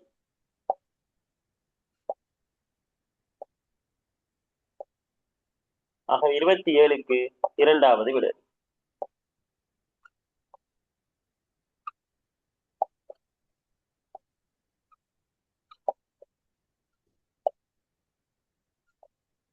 இருபத்தி 2வது விடை. 28 ஆசிரியர் பயிற்சி கல்லூரி. Teacher training college. ஆசிரியர் பயிற்சி கல்லூரி. சரியான ட்ரைனிங் காலேஜ். பிரதான நிர்வாக அதிகாரி. டீச்சிங் காலேஜா இருக்கலாம், ட்ரைனிங் காலேஜா இருக்கலாம். Teaching college, college of education தானே, காலேஜ் ஆஃப் எஜுகேஷன் இதா இருக்கலாம். சரியான ஆசிரியர் கல்லூரி அல்லது இந்த வாலண்டியர் மாதிரி ட்ரெயின் பண்ணது ட்ரைனிங் காலேஜ். இது ரெண்டுலையும் வந்து இப்ப பாடசாலையில வந்து இருக்கிற பெரிய ஆளாரு அதிபர், இவங்க 2 பேர்லயும் இருக்கிறவங்களை கூப்பிடுறது வந்து பிரசிடென்ட் என்று சொல்லி கூப்பிடுறது. சரியான பிரசிடென்ட். இவங்களை கூப்பிடுறது வந்து பிரசிடென்ட். இவங்க வந்து என்ன தகமைய முடிச்சிருக்கணும்னு சொன்னா SLTES எக்ஸாம் பாஸ் ஆகிக்கணும். SLTES Sri Lankan teaching education service, இலங்கை ஆசிரியர் கல்வியலாளர் சேவை. ஆசிரியர் கல்வியலாளர் சேவை என்ற எக்ஸாம் பாஸ் ஆகியிருந்தார் இவங்க அங்க என்ன செய்யலாம், லெக்சர் ஆகலாம். லெக்சரிங்ல இருந்து படிப்படியா என்ன செய்யலாம், அவங்க என்ன செய்யலாம், முன்னேறி அந்த பீடாதிபதி பிரசிடென்ட் ஆகலாம். 28க்கு 2வது விடை. 28க்கு 2வது விடை. 29 மாகாண வருடாந்திர கல்வி திட்டம் தயாரிக்கப்பட வேண்டியது யார்? ஒவ்வொரு வருடமும் ஸ்கூல்ல கல்வி திட்டங்கள் பிளானிங் தயாரிப்பாங்க. இந்த பிளானிங்கை தயாரிக்கிறது ஒவ்வொரு மாகாணத்திலையும் இந்த பிளானிங் தயாரிக்கிறதுக்கு பொறுப்பாக இருக்கிறது மாகாண கல்வி திணைக்களம். சரியா? மாகாண கல்வி திணைக்களம், பிடிஓபி, மாகாண கல்வி திணைக்களம். மாகாண கல்வி திணைக்களம் அவங்க பிளான் அனுப்புவாங்க. இந்த எக்ஸாம் இப்ப அதாவது கேலண்டர் அனுப்புவாங்க ஸ்கூலுக்கு. இந்த கேலண்டர் படி நம்ம என்ன செய்யணும், அந்த ஸ்கூல் ஆரம்பிக்கிறதுல இருந்து ஸ்கூல் முடியும் வரைக்குமான அனைத்து நிகழ்ச்சி திட்டங்களும் இந்த கேலண்டர்ல காணப்படும். மாகாண பாடசாலையில் பணியாற்றும் ஆசிரியர் ஒருவர் கிரேட் தரம் 2 தரம் 1 வரை பதவி உயர்வு பெறுவதற்கு அதிகாரம் உள்ளவர் யார்? அதாவது மாகாண பாடசாலையில ஒருவர் பணியாற்றுகிறார் என்று சொன்னால் மாகாண பாடசாலையில பணியாற்றுவதற்கு சரியான அப்பாயின்மெண்ட் 2 வகையாக கொடுக்கலாம். மாகாண சபையால கோல் பண்ண அப்பாயின்மெண்ட், மத்திய அரசால கோல் பண்ண மத்திய அரசாங்கம் கோல் பண்ண இப்ப உங்களுக்கு கோல் பண்ண டீச்சிங் மத்திய அரசாங்கத்தால கோல் பண்ணப்பட்ட டீச்சிங். மத்திய அரசாங்கம் டீச்சிங் கோல் பண்ண 2 வகையாக கோல் பண்ணுவாங்க. ஒன்று தேசிய பாடசாலைகளுக்கு வேறையாக கோல் பண்ணுவாங்க, மாகாண பாடசாலைகளுக்கு வேறையாக கோல் பண்ணுவாங்க டீச்சிங். தேசிய பாடசாலைகளுக்கு வேறையாகவும் தனியாகவும், மாகாண பாடசாலைகளுக்கு தனியாகவும் டீச்சிங் கோல் பண்றது சென்ட்ரல் கவர்மெண்ட், மத்திய அரசாங்கம். மாகாண சபைகள், மாகாண பொது சேவை ஆணைக்குழு மாகாண ரீதியாக எக்ஸாம் கோல் பண்ண டீச்சிங் கோல் பண்ண மாகாண பாடசாலைகளுக்கு மட்டும்தான் கோல் பண்ணுவாங்க. மாகாண பாடசாலைகளுக்கு மட்டும்தான் அவங்க டீச்சிங் கோல் பண்ணுவாங்க. மாகாண சபையால டீச்சிங் கோல் பண்ணி நேஷனல் ஸ்கூலுக்கு அப்பாயின்மெண்ட் பண்ணலாமான்னு கேட்டா ஏலாம்.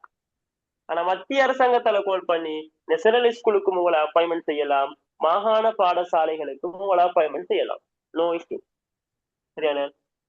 இப்ப மாகாண பாடசாலைக்கு உங்களை அப்பாயின்மெண்ட் செஞ்சா அது மாகாண சபையால கோல் பண்ணப்பட்ட டீச்சிங்காகவும் இருக்கலாம், மத்திய அரசாங்கத்தால கோல் பண்ணப்பட்ட டீச்சிங்காகவும் இருக்கலாம். உங்களுக்கு மாகாண சபையால மாகாண பாடசாலைகளுக்கு அப்பாயின்மெண்ட் செஞ்சா இப்ப உங்களுக்கு அதுக்குரிய பொறுப்பு யாருன்னு சொன்னா முழு பொறுப்பும் மாகாண பொது சேவை ஆணைக்குழு, இபிஎஸ்சி என்று சொல்லுவோம். இபிஎஸ், மாகாண பொது சேவை ஆணைக்குழு. உங்களை மத்திய அரசாங்கத்தால டீச்சிங் தரக்குள்ள உங்களை நேஷனல் ஸ்கூல் தேசிய பாடசாலைக்கு போட்டா அதுக்கு பொறுப்பு கல்வி அமைச்சு. சரியான? நீங்க என்ன வேலை செய்யறதுனாலும் கல்வி அமைச்சு தான் போகணும். ஆனா உங்களை கல்வி அமைச்சு மத்திய அரசாங்கத்தால கோல் பண்ணப்பட்டு உங்களை மாகாண சபையில போட்டாலோ அல்லது மாகாண சபையால கோல் பண்ணப்பட்டு மாகாண சபையில உங்களுக்கு அப்பாயின்மெண்ட் தந்தாலும் உங்களுக்கு பொறுப்பு அனைத்துக்கும் மேல இருக்கிற பொறுப்பார் யாரு? டிபிஎஸ்சி. இவங்க உங்களுக்கு அனைத்தும் செஞ்சு தருவாங்க. சரியான? டிபிஎஸ்சி, மாகாண பொது சேவை ஆணைக்குழு, ப்ரொவின்சியல் பப்ளிக். யாரு டவுட்ஸ் இருக்குதா?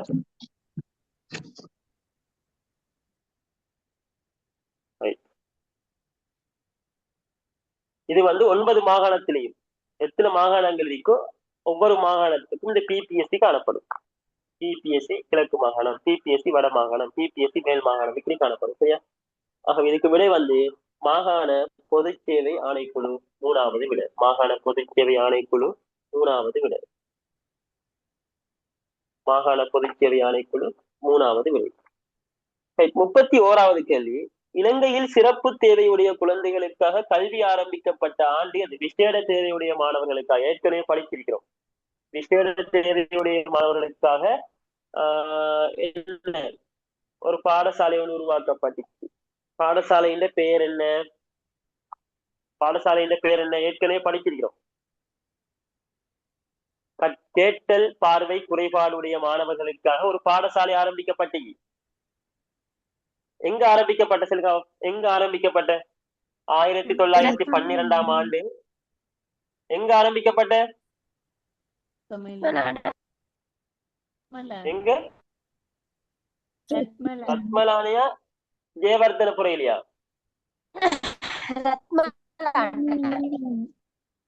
ரத்மலானையா? எத்தனையாம் ஆண்டு ஆரம்பிக்கப்பட்டது?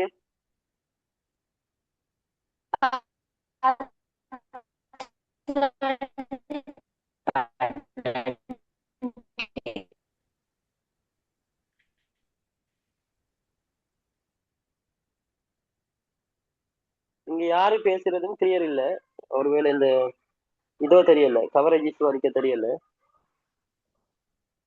சார் பேசுற கிளியர் இல்லாம இருக்கு சார். நான் பேசுறதும் கிளியர் இல்ல நினைக்குதா? கவரேஜ் இஷ்யூ வரைக்கும் இல்ல சார், நீங்க பேசுற கிளியரா இருக்கே, அவங்க பேசுறதா கிளியர் இல்லாம இருக்கு. ஓ ரைட், ஓகே. தேவையுடைய மாணவர்களுக்கு வந்து கேட்டல் பார்வை குறைபாடுடைய மாணவர்களுக்கு வந்து 1912ஆம் ஆண்டு பாடசாலை ஆரம்பிக்கப்பட்டது. எங்க ஆரம்பிக்கப்பட்டுச்சு? எங்க ஆரம்பிக்கப்பட்டுச்சு? ரத்மலானியா சிறிஜயவர்த்தனபுரையா?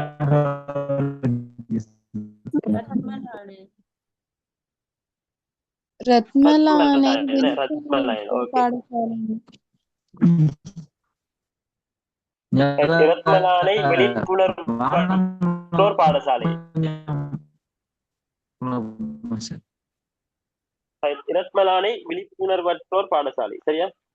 இரத்மலானை விழிப்புணர்வற்றோர் பாடசாலை 1912ஆம் ஆண்டு ஆரம்பிக்கப்பட்டது. அப்ப இது வந்து கேட்டல் பார்வை குறைபாடுடைய மாணவர்களுக்கு ஆரம்பிக்க பாடசாலை என்று கேட்டாலும் இதான் விட 1912ஆம் ஆண்டு ஆரம்பிக்கப்பட்டது. 1912ஆம் ஆண்டு ஆரம்பிக்கப்பட்டது. சரியா? கல்வியல் கல்லூரியில் சேர்வதற்கு விண்ணப்பிக்கக்கூடிய வயது வரம்பு எத்தனை? சாதாரண மாணவர்களுக்கு. ரைட். இப்ப என்னன்னு சொன்னா, காலேஜ் ஆஃப் எஜுகேஷனுக்கு வந்து நீங்க அப்ளை பண்ணக்குள்ள எத்தனை வயசுலயும் அப்ளை பண்ணலாமான்னு கேட்டா இல்ல. உங்களோட மேக்சிமம் வயது 25 வயதுக்கு உட்பட்டாலா இருக்கணும். 25 வயதுக்கு உட்பட்டாலா இருக்கணும். காலேஜ் ஆஃப் எஜுகேஷனுக்கு வந்து நீங்க 25 வயதுக்கு உட்பட்ட ஒரு ஆளா இருக்கணும். 25 வயதுக்கு உட்பட்ட ஒரு ஆளா இருக்கணும். இரண்டாவது விடை. பள்ளி வாலிபால் போட்டியில் பயன்படுத்தப்படும் வலையின் அதிகபட்ச உயரம். வாலிபால் போட்டியில வந்து இருக்க வேண்டிய வலையின் அதிகபட்ச உயரம் வந்து 2.43 மீட்டர். 2.43 மீட்டர் முதலாவது விடை. 2.43 மீட்டர் முதலாவது விடை. சரியா? 2.43 மீட்டர். 34 பள்ளி கூடைப்பந்து போட்டியில் ஒரு போட்டியில் நேர அமைப்பு. பள்ளியில வந்து கூடைப்பந்து பாஸ்கெட் பால் டைம் என்னன்னு கேட்டா வந்து அதுக்கு முதலாவது விடை 25 நிமிடம் விளையாடி 5 நிமிடங்கள் இடைவேளை, மீண்டும் 25 நிமிடங்கள். சரியா? அப்ப 55 நிமிடங்கள் போட்டி நடக்கும். பள்ளி கூடைப்பந்து பாஸ்கெட் பால் 25 நிமிடங்கள் பிளே பண்ணுவாங்க, ஒரு 5 நிமிடம் பிரேக், திரும்ப 25 நிமிடம் விளையாடுவாங்க. சரியா? ரைட். ஸ்கூல் சென்சஸ் சம்பந்தமா புதிய அப்டேட் வந்து நான் பிடிஎஃப் வந்து குரூப்லயும் போட்டிருந்தேன். யாராவது முடிஞ்சா திரும்ப ஷேர் பண்ணிக்கொள்ளுங்க குரூப்ல, மற்றவங்களுக்கு உதவியா இருக்கும். நியூ அப்டேட் போட்டிருந்தேன். அதுல வந்து ஒரு என்ன சொன்னது, அதுல வந்து எல்லா தகவலும் இருக்கு. அதுல இருந்தா கேள்வி வரும். பழைய தகவல் வராது. இப்ப சென்சஸ் வெளியிடுறது வந்து யாருன்னு சொன்னா சென்ட்ரல் பேங்க், மத்திய வங்கி. 2025க்குரிய சென்சஸை வெளியிட்டுச்சு அண்மையில. சரி, அதுல இருந்து பாருங்க. இப்ப அந்த அடிப்படையில அதிக வலய கல்வி உள்ள மாகாணம், மாவட்டம், குறைந்தது, கூடினது, கம்பேர் பண்ணது, முதலாவது, இரண்டாவது, மூணாவது, பாடசாலை என்ற வகை எல்லாம் போட்டிருக்காங்க. சரியான? அதுல எல்லாம் தெளிவா இருக்கு. அதுல இருக்கிறதான் ஆன்சர். அதை நல்லா படித்துக் கொள்ளுங்க. சரியா? இந்த அடிப்படையில இலங்கையில் குறைந்த எண்ணிக்கையிலான வலயங்கள் உள்ள மாகாணம். இலங்கையில் குறைந்த எண்ணிக்கையிலான வலயங்கள் உள்ள மாகாணம், குறைந்த எண்ணிக்கையிலான கல்வி வலயம் உள்ள மாகாணம் எது? குறைந்த எண்ணிக்கையுடைய கல்வி வலயம் உள்ள மாகாணம் எது? வடமத்திய.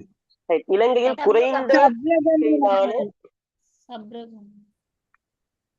இலங்கையில் குறைந்த எண்ணிக்கையிலான கல்வி வலயங்கள் உள்ள மாகாணம் சப்ரகமு என்று சொல்றேன். எனக்கிட்ட வந்து அதுல பிடிஎஃப் இருக்குது, நான் பார்ப்போம். சரியா? நான் நினைக்கிறேன் சப்ரகமு என்றது பிழை என்று நினைக்கிறேன். நான் நினைக்கிறேன் சப்ரகமுக்கு 7 சார். அதுதான் 7. இலங்கையில் குறைந்த எண்ணிக்கையிலான கல்வி வலயங்கள் உள்ள மாகாணம்.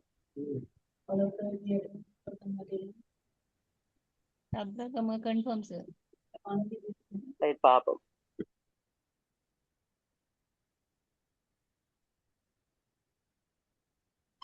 சார் ஒவ்வொரு மாகாணங்களுக்கும் எத்தனைன்னு சொல்லுங்களேன் சார், நோட் பண்ணலாம்.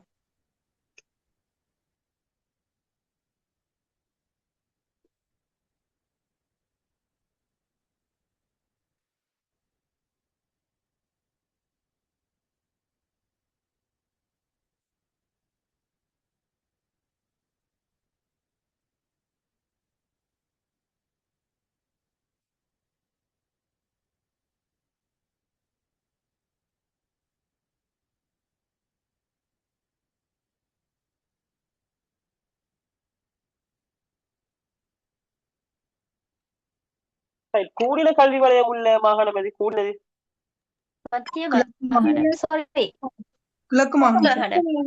கிழக்கு மாகாணம். கிழக்கு மாகாணம். கிழக்கு மாகாணம். Right. கூடினது கிழக்கு மாகாணம். கிழக்கு மாகாணத்துல எத்தனை இருக்குது? கிழக்கு மாகாணத்துல எத்தனை இருக்குது? 17 சார். 17.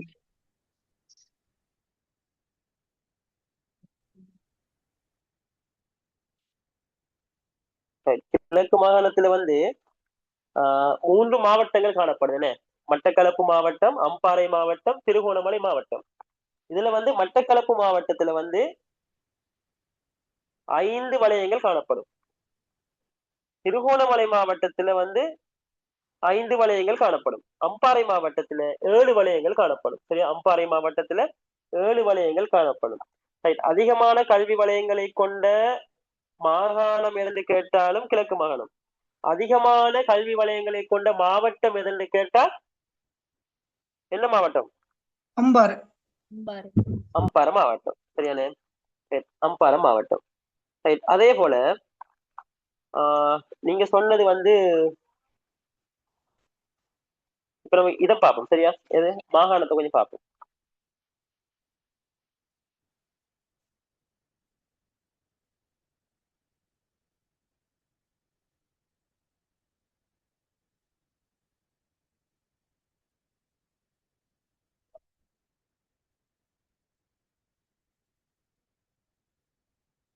ஊவா மாகாணத்துல வந்து எத்தனை கல்வி வலயம் இருக்குது? ஊவா மாகாணத்துல எத்தனை கல்வி வலயம் இருக்குது? 10. ஊவா மாகாணத்துல எத்தனை கல்வி வலயம் இருக்குது? 10. சப்ரகமு மாகாணத்துல எத்தனை கல்வி வலயம் இருக்குது? 7. சப்ரகமு மாகாணத்துல மொத்த மாவட்டத்துல இப்ப அம்பாறை மாவட்டத்துல 7, ஆனா சப்ரகமு மாகாணத்துல 7 இல்ல? அப்ப குறைந்த கல்வி வலயம் உள்ள மாகாணம் சப்ரகமு மாகாணம். அதிகமுள்ள மாகாணம் வடமத்திய மாகாணம். அப்படியா? வடமத்திய மாகாணமா மத்திய மாகாணமா? கிழக்கு மாகாணம் சார். அதிக வலயம். சரி, okay, sorry, okay okay okay. Sir வடமத்திய மாகாணத்துக்கு எத்தனை சார் கல்வி வலயம் இருக்குது? கொஞ்சம் பாருங்க பாப்போம். வடமத்திய 8. வடமத்திய 8. வடமேலு 8.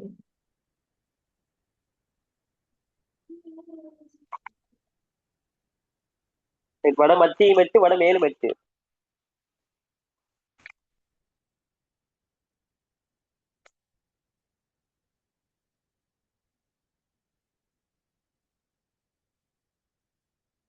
அந்த பிடிஎஃப் கொஞ்சம் குரூப்ல போட்டு விடுங்க, மற்றவங்களுக்கு ஈஸியா இருக்கு. சரியா? அந்த பிடிஎஃப் கொஞ்சம் குரூப்ல போட்டு விட்டா மற்றவங்களுக்கு கொஞ்சம் ஈஸியா இருக்கும். யார்கிட்ட இருந்தா கொஞ்சம் போட்டு விடுங்க. சரியா? இப்ப வடமேல் மாகாணத்துல வந்து என்னென்ன மாவட்டங்கள் காணப்படும் சொல்லுங்க. வடமேல் மாகாணத்துல வந்து என்னென்ன மாவட்டம் காணப்படுது? கொழும்பு, கம்பஹா, களுத்துறை சார். களுத்துறை. அப்ப வடமேல் மாகாணத்துல வந்து வடமேல் மாகாணத்துல காணப்படுற கல்வி வலயங்கள் எண்ணிக்கை 11. வடமேல் மாகாணத்துல காணப்படுற கல்வி வலயங்கள் எண்ணிக்கை 11. சரியா? மத்திய மாகாணத்துல என்னென்ன மாவட்டம் காணப்படுது? மத்திய மாகாணத்துல கண்டி, மாத்தள, நுவரெலிய. அப்ப மத்திய மாகாணத்துல காணப்படுற வலயங்கள்ல எண்ணிக்கை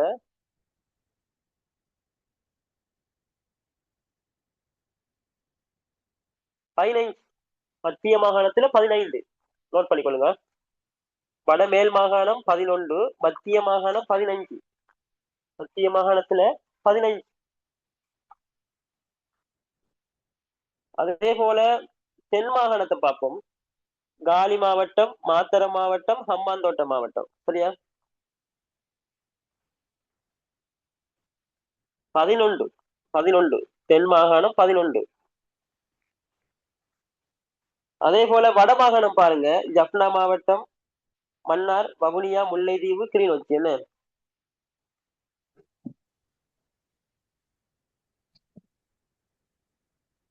வடமாகாணத்துல 13 காணப்படுது. வடமாகாணத்துல 13. அதே போல கிழக்கு மாகாணத்துல 17. கிழக்கு மாகாணத்துல 17. அதே போல வடமத்தில என்னென்ன வரும்? குருநாகல் மாவட்டம், புத்தளம் மாவட்டம், அனுராதபுரம், புலனறுவை. வடமத்தி புலனறுவை என்றது.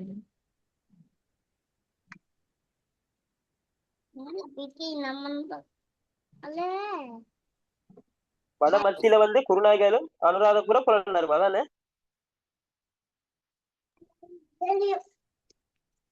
வடமத்திய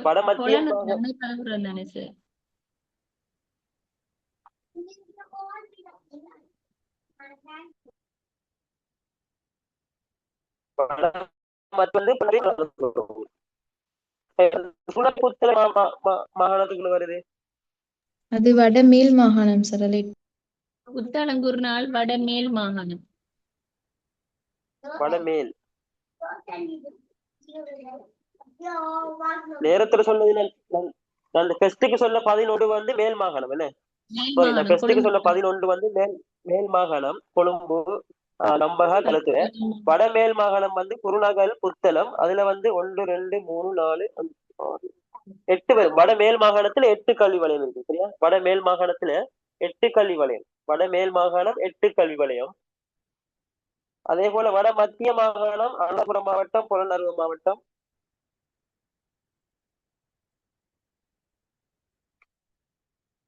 எட்டு. வடமத்தில வந்து 8 கல்வி வலயங்கள். சரியா? பதுல்ல மொனராகல என்ன மாகாணம்? ஊவா மாகாணமா, சப்ரகமுவ மாகாணமா? பதுல்ல மொனராகல ஊவா மாகாணம். என்ன பதுல்ல மொனராகல வந்து ஊவா மாகாணம் தானே?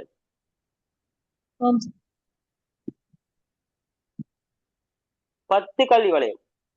ஊவா மாகாணத்துல 10 கல்வி வலயம்.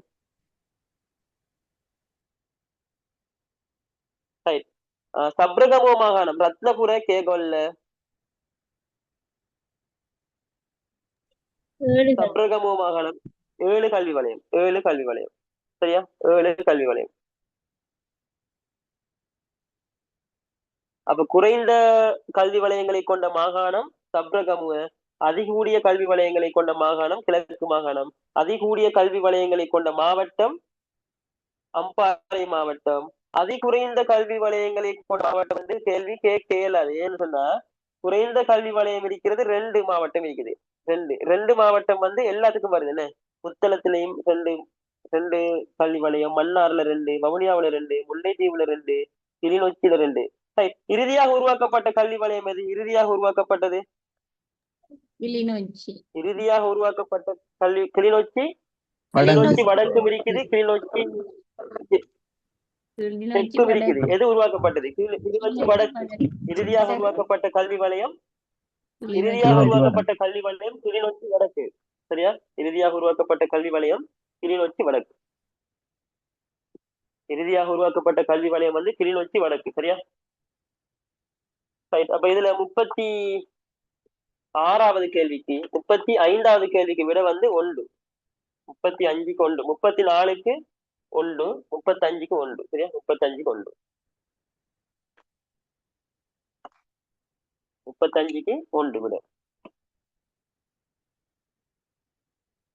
இலங்கையில் குறைந்த பள்ளிகள் எண்ணிக்கையும் குறைந்த மாணவர் எண்ணிக்கையும் கொண்ட மாவட்டங்கள் முறையே வரிசையாக. குறைந்த பள்ளிகள் கொண்ட மாவட்டம் வந்து கிளிநொச்சி. இலங்கையில குறைந்த பாடசாலைகளை கொண்ட மாவட்டம் கிளிநொச்சி. குறைந்த மாணவர்கள் எண்ணிக்கையை கொண்ட மாவட்டம் முல்லைத்தீவு. குறைந்த பாடசாலைகளை கொண்ட மாவட்டம் கிளிநொச்சி. குறைந்த மாணவர்களை கொண்ட மாவட்டம் முல்லைத்தீவு. சரியா? 2வது விடை 36க்கு 2. 36க்கு 2. சரியா? 37 கல்வி பட்ட படிப்புகளை வழங்காத நிறுவனம் எது? அதாவது கல்வி இளமானி பட்டம் என்று சொல்ற கல்வி இளமானி பட்டம், BEd, பேச்சுலர் ஆஃப் எஜுகேஷன். இது வந்து வழங்காத நிறுவனம் வந்து ஓப்பன் யூனிவர்சிட்டி, திறந்த பல்கலைக்கழகத்தில கல்வி இளமானி பட்டம் வழங்கப்படுகின்றது. கொலம்பு யூனிவர்சிட்டிலையும் வழங்கப்படுது. தேசிய கல்வி நிறுவனம் NIல வந்து டிகிரி பட்டம் வழங்குறாங்க. வழங்காத நிறுவனம் வந்து ரஜரட்ட பல்கலைக்கழகம். சரியா? 4வது விட 37க்கு 4. 37க்கு 4. சார் அந்த கல்வி பட்டப்படிப்புக்கான சார் கேட்டிருக்குது. அதான் கல்வி பட்ட படிப்புன்றதும் கல்வி இளமானி பட்டம் Degree தானே 2 3 தான். கல்வியில இல்ல ஜெனரலா டிகிரி இல்ல, அது வந்து கலைமானி, இளங்கலைமானி. இது வந்து கல்வி பேச்சுலர் டிகிரி. சரியா? அது வந்து ரஜரட்ட பல்கலைக்கழகத்துல இல்ல. இலங்கையில வந்து திறந்த பல்கலைக்கழகத்திலையும் கொழும்பு பல்கலைக்கழகத்தில தான் யூனிவர்சிட்டிகள் இருக்குது. கல்வி பட்டத்தை வழங்குற கல்வி இளமானி பட்டத்தை வழங்குகின்ற அரசு நிறுவனம் எதென்று கேட்டா என்ன விட குறிப்பியல்? கல்வி இளமானி பட்டத்தை வழங்குகின்ற அரசு நிறுவனம் எதென்று கேட்டா என்ன விட? தேசிய கல்வி நிறுவனம். UGCS. தேசிய கல்வி நிறுவனம். 38வது கேள்வி. சட்டப்பீடத்தில் சேர்வதற்கு கொடுக்குறாங்க சார். கிழக்கு பல்கலைக்கழகத்திலையும் பிஇடி கொடுக்குறாங்க ஈஸ்டர்ன்லையும். தெரியல. ஓம் சார் இருக்குது. ஆனால் அங்க அதுக்குன்னு தனியா இல்ல சார். அந்த ஃபேக்கல்டி டிகிரி பட்டம் கொடுக்குறாங்க சார். ஃபேக்கல்டி இல்லாட்டி டிகிரி பட்டம் கொடுத்தா ஓகே, நீங்க அதை பண்ணலாம். ஆனா எல்லா யூனிவர்சிட்டிலையும் இல்ல. கிழக்கு ஈஸ்டர்ன் யூனிவர்சிட்டியில கொடுத்தா ஓகே, அதை நீங்க சேர்த்துக் கொள்ளலாம், பிரச்சனை இல்லை. 38வது கேள்வி. சட்டப்பீடத்தில் சேர்வதற்கு விண்ணப்பிக்க முடியாத உயர்தரம் A-level பாட பிரிவது. நீங்க வந்து லோ குவாலிட்டிக்கு அப்ளை பண்ணணும்னு சொன்னா நீங்க என்ன செய்யலாம்? வர்த்தகத்துறை எடுத்திருந்து அப்ளை பண்ணலாம். கலைத்துறை, சயின்ஸ், மேத்ஸ் இதெல்லாம் அப்ளை பண்ணலாம். இது தொழில்நுட்பத்துறை டெக்னாலஜி ஃபீல்ட்ல மட்டும் நீங்க என்ன செய்யலாம்? டெக்னாலஜி ஸ்ட்ரீம் எடுத்த ஒரு ஆள் வந்து லோ ஃபேக்கல்ட்டிக்கு A-level ரிசல்ட் வந்ததுக்கு பிறகு அப்ளை பண்ண இயலாது. லோ ஃபேக்கல்ட்டிக்கு அப்ளை பண்ண இயலாது. 4வது விட 38க்கு. 39 தொழில்நுட்ப பாடப்பிரிவில் பயிலும் A-level மாணவருக்கு பொது பாடங்களுக்கு ஒதுக்கப்படும் கற்றல் காலம் வந்து தொழில்நுட்ப பிரிவு டெக்னாலஜி ஸ்ட்ரீம் வந்து 6 மாதங்கள். சரியா? 1வது விட. இதெல்லாம் பெருசா டிஸ்கஸ் பண்றது கொண்டும் இல்ல. 6 மாதங்கள். சரியா? புதிய கல்வி மறுசீரமைப்பில் படி தரம் 6ல் முக்கிய பாடங்களுக்கு மாணவர்கள் ஒரு காலப்பகுதியில் கற்றுக்கொள்ள வேண்டிய கல்வி தொகுதிகள் மொடியூல்ஸ் எண்ணிக்கை. ஒரு வருடத்துக்கு எத்தனை மொடியூல் கற்கணும்? எத்தனை மொடியூல்? ஒரு டேமுக்கு ஒரு மொடியூல். வருடத்துக்கு எத்தனை? 3 மொடியூல். மொடியூல் என்றது கையில கொடுக்க புத்தகம். சரியா? புதிய கல்வி மறுசீரமைப்பின் படி தரம் 6ல் முக்கிய பாடங்களுக்கு மாணவர்கள் ஒரு காலப்பகுதியில் ஒரு டேமுக்கு ஒரு காலப்பகுதியில் கற்க வேண்டிய மொடியூல்ல எண்ணிக்கை வந்து 3. சரியா? 3 மொடியூல் முடிக்கணும். 3 கிரெடிட் இருக்கும். அதுக்கு என்ன 3 மொடியூல். ஓகே. அப்ப 40 கேள்வி பார்த்திருக்கிறோம். நாளைய பேப்பர் வந்து நான் ஆல்ரெடி அனுப்பிக்கிறேன். ஆசிரியர் சேவைக்காக நேரடி தேர்வு இல்லாமல் நியமனம் செய்யப்படும் பிரிவு எதென்று ஆரம்பிக்கிற கேள்வி. சரியா? நாளைக்கு அல்லது நாளை அன்றைக்கு நான் நாளைக்கு கன்ஃபார்ம் பண்ணுவேன் எப்ப கிளாஸ் உண்டு. அதுல வந்து பேலன்ஸ் டியூட் பார்க்கப்படும். அப்ப இன்ஷால்லா இந்த அளவோட இந்த கிளாஸ் முடித்துக் கொள்வோம். இன்ஷால்லா 40க்கு விட வந்து